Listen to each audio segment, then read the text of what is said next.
welcome a global entrepreneur coming especially for CHINICT from Israel, but actually this gentleman is also very familiar with China because he's been involved in many different prominent companies here. So please, can you give your warm welcome to Ned Jacobsson, who's the CEO of Ginger Software.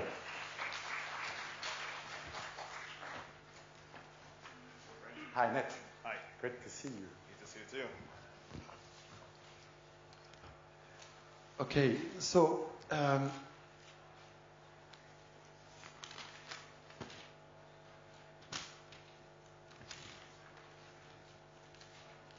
just go through all my different questions. Yeah, could you please briefly introduce yourself and what you're doing right now with Ginger Software? Sure. So I had actually my first experience with China was 2005 when I joined a Chinese browser company called Maxton. And I think it was just mentioned a couple of times already today. That was my first experience in China. I was traveling back and forth for Maxton and trying to evangelize Maxton as a new browser around the world. We got Charles River Ventures to invest in it, and Google invested in it afterwards as well. But after 3.5 years, I got an offer from Facebook that I couldn't refuse, and I joined Facebook 2007 to run the international business development and mobile. Half a year into, and that's the moment I thought that, okay, that's it. China is a finished chapter for me. And 6 months into my gig at Facebook, I was actually asked by Mark to look after our China strategy, or thinking about China. So I spent some time doing that, and in 2009 I left Facebook and got involved in a lot of startups, especially in the mobile space, gaming space, like CrowdStar and OpenFaint, that was recently acquired by Agree. After 4 years in California, I moved back to Israel with my family, and I was convinced to join Ginger as the CEO. And Ginger Software is actually a very interesting company. Initially, when they approached me, I didn't really think it was very exciting. It sounded like contextual grammar and spell checker for people using writing and communicating in English. But when I started to look underneath, what's underneath the hood, I realized that it's an unbelievable platform for communication. And in a way, just like Facebook was a platform for connecting people around the world, I started to look at Ginger as a way of connecting, or a way of improving communication between people in the English language. And as some of you might know, English as a second language is a very, very big market. Only 6% of the world's population are actually native English speaker, but we are using English all the time to communicate with each other. So English is a very important tool for communicating, of course. And so Ginger is really addressing the big market of English as a second language, or English language learning. It's a $50 billion market. Obviously, China is very, very prominent and important there, as well as Japan and Korea. But even in the rest of the world, and as well as in the US, a bit surprising, but especially for the Hispanic community there. Today, Ginger is a downloadable client. You download it on the computer, and it basically checks in the background what you're typing. It understands the full context of what you're trying to say and provides you with a suggestion on how to say that in a better way. So very helpful for anybody who is not a native English speaker. We have also coupled it with a premium version. Since the algorithm learns all the mistakes that you do, it actually gives you kind of a private, personal analytics that help you to see exactly what type of mistakes you do, how frequently you do those mistakes, and how you can level up. So we link you with online English and learning classes and so on. Obviously, this market is huge. It's huge in the world, and it's huge in China. How do you position Ginger Software compared to other people, other companies in the same space? Yeah, so Ginger is very different in the sense that, and that's why initially I got a wrong picture when I looked at the company. Most companies today, or I would say all of the companies today, are based on the local version, rule-based or grammar-based or neighboring word-based kind of rules. We have indexed a very big part of the internet. We have 1.5 trillion words indexed, one of the biggest indexes in the world in terms of how people express themselves, what they actually say on the internet. We've collected intelligence from the whole internet corpus and basically mashed it up with our own algorithms and a new statistical model. And through that, we can actually understand what you're trying to say in the whole context. What we realized is that a lot of people who are communicating in English get stuck after a certain time, that maybe they take a course after high school or after university, but they don't really level up, they don't really improve their written communication. Since we actually learn all the mistakes that you do, and we help you to understand those mistakes, we can actually help people expressing themselves better and improving themselves. What we have been looking around and what we've seen around today, there is no company doing this today, and the barrier for entry is very, very high. It took us 3.5 years, some very smart people from linguistic space and natural language processing space building this big engine.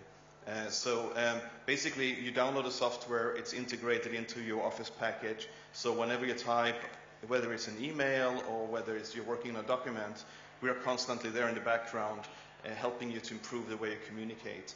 So it's a natural part of the user's writing and experience, whether for business or privately. And that's kind of the big advantage, because you don't have to go out and particularly take a certain course and learn how to improve your communication, but it sits there like a friend and helps you to express yourself better. Do you have a specific strategy to penetrate the Chinese market? So we have, I've been spending quite a lot of time in China in the past for different companies, and obviously China is like a wild west. Saying the west is maybe not the right word, but it's a really difficult market. But having been involved in companies like Maxton and so on, obviously, browser distribution and using strategies, we have made our platform available through APIs, through plugins, browser extensions, and so on. And our intention is to work with all the local players, being naturally integrated seamlessly into the browser, into the leading softwares. But we also have APIs and codes for web services, so we can be integrated through one line of JavaScript to any box on any web service on the internet very easily. In addition, we have mobile applications coming out now within the next month. We're releasing the first Android application, and we're releasing also iOS SDKs. We haven't started with BlackBerry yet, although we know that that's very popular writing emails, and that might be an opportunity more in the future. Basically, we work through the big partners here and the people who have great high-quality services and softwares. Israel, as you mentioned, Digital Software is an Israeli company. Israel has been traditionally a fantastic hotbed to provide, in particular, the US market with hot technology. When you see the number of NASDAQ-listed companies originally created in Israel, it's totally mind-blowing. You know China, you know Israel, you know America. Do you think the same phenomenon is going to take place, that same type of bridge between Israel and China will exist at some point, as it is the case with America so far? I think so. What's interesting is Israel is a very, very small country, around 7 million in population and very small in surface. What's funny is that sometimes when you meet people in China, they say, "Oh, Israel, it's such a big country, you must be such a big nation." And the only reason for that is that we have so many Israelis traveling to China. Israeli entrepreneurs travel a lot for natural reasons, because people might think twice before they even think about coming to Israel, either for geographical reasons, because they are afraid or concerned for security, which there is nothing really to be concerned about. It's one of those things that, it's like you haven't never been to China, you have certain images of what China is like. The same thing about Israel.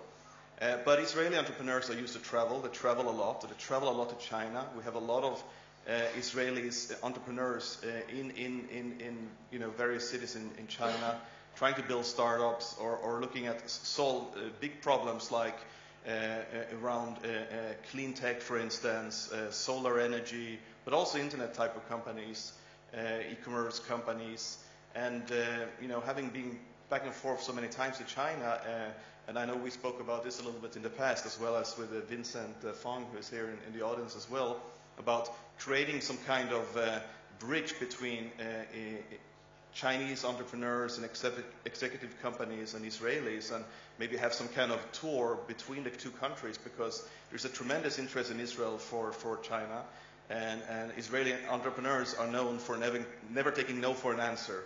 If you don't get in through the front door, you get in through the back door. And I think there's a lot of ways that Chinese entrepreneurs and Israelis would understand each other and be in a similar wavelength. So I think it's something that will come, and that's something that will grow.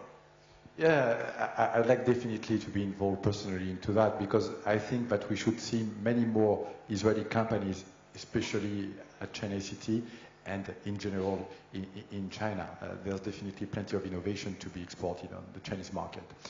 You were mentioning earlier that you've been involved very early on in Facebook. You know that Eduardo Savarin will be here tomorrow to share also his own tales. And so I was wondering if you were to start a company from scratch again, what would you do? Where would you do that? Because you have an experience pretty extensive geographically, and how would you do it? Yeah, it's interesting. I think that at the end of the day, it comes down to the people. It comes down to the people you're working with. You want to find, it doesn't really matter where he's located. You want to partner with somebody that you feel you can trust, because like I think Naval said, that it's really like a marriage. But in a way, it's a marriage that I think that sometimes a founder divorce, or even divorce with investors, can probably be even more difficult maybe than a normal divorce. So you want to know a person that you can trust, because you're going to spend most of your times alive during that period with that founder day and night. And it's going to be a lot of difficulties and challenges. Regionally, I think that I've been involved and started companies that have been kind of virtual, more like an experiment, where you have had developers in Buenos Aires, and I had developers in Beijing and in Russia, but I've been in Silicon Valley. That can work for a certain extent to a certain period, but there is something magic and special about working and spending time together. So it's less about the region, it's more about the environment, it's the people you're working with that is important. Having said that, there is something special about Silicon Valley that makes it easier to start a company, just because of the whole ecosystem. On the other hand, having not being from Silicon Valley, it has some disadvantages as well. It's very difficult to find developers unless you've raised a lot of money. There is such high competition, even for I would say less experienced developers. And I think that people started to look around the world, different hubs. Where are the new hubs where we can set up a company where there is some kind of ecosystem? And so obviously Israel is one of those hubs, but there is also things happening around the world in different places. And I think that China has started to reach a maturity in terms of internet where this definitely can be such a hub. Obviously, although it's becoming more expensive, it's probably still fairly inexpensive to start a company in China. Although there is a lot of headaches on the bureaucratic side, there's a lot of challenges. I find loyalty among employees is very difficult to get by. And also competition is very high. People are moving from one company to another very, very fast. But I think that China is a very promising hub. And I wouldn't rule out, if you're based in China, you should start a company in China. I think if you're in Israel, you start in Israel. It just makes sense.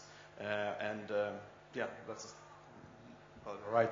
Thank you so much, Net. I'm very, very glad we could have you on board. We discussed this opportunity already for a few years, so I was happy to have you on board this time and to share insights and knowledge with us. Thank you so much.